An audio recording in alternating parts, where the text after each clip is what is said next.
अयोध्या नगरी खुशियों से झूम रही थी। हर गली में दीप जल रहे थे और हर चेहरे पर एक ही मुस्कान थी। कारण बहुत बड़ा था। राजा दशरथ के प्रिय पुत्र मर्यादा पुरुषोत्तम राम का राज तिलक होने वाला था।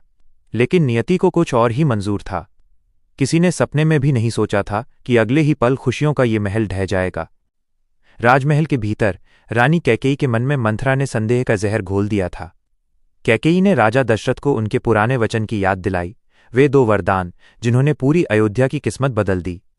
पहला, भरत को राजा बनाना और दूसरा, राम को 14 वर्ष का कठिन वनवास। राजा दशरथ अंदर से टूट गए।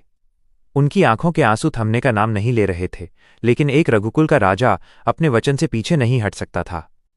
जब राम को यह समाचार मिला तो उन्होंने रत्ती भर भी शोक नहीं किया, बल्कि एक मंद मुस्कान के साथ कहा, पिताजी, आपका वचन ही मेरा धर्म है। न कोई शिकायत, न कोई क्रोध, बस पिता के मान को बनाए रखने का अडिग संकल्प। यही तो राम की महानता थी। माता सीता ने भी साथ चलने का निश्चय किया। उन्होंने कहा, जहां मेरे प्रभु वहीं मेरा जीवन। और भाई लक्ष्मण भी अपने आराध्य को अकेला कैसे छोड़ सकते थे। तीनों वन की ओर चल पड़े।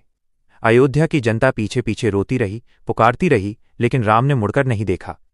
शायद वे जानते थे कि अगर एक बार पीछे देखा तो प्रजा का प्रेम उनके कदमों को बांध लेगा।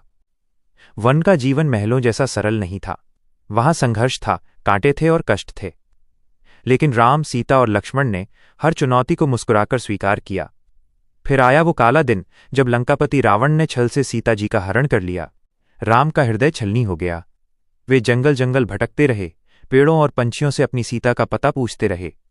उनकी आंखों में विरह के आंसू थे, पर मन में धर्म को स्थापित करने की अटूट उम्मीद। तभी उनकी मुलाकात हुई हनुमान जी से, भक्ति की एक ऐसी मिसाल जिसने राम के अभियान को नई शक्ति दी। वानर सेना के साथ मिलकर राम ने समुद्र पर सेतु बांधा और लंका पर चढ़ाई की। यह केवल 2 सेनाओं का युद्ध नहीं था, यह अच्छाई और बुराई की सबसे बड़ी लड़ाई थी। अंततः अहंकार का प्रतीक रावण पराजित हुआ। राम ने सीता को वापस पाया, लेकिन इस 14 साल के संघर्ष ने उन्हें एक साधारण राजकुमार से मर्यादा पुरुषोत्तम बना दिया था।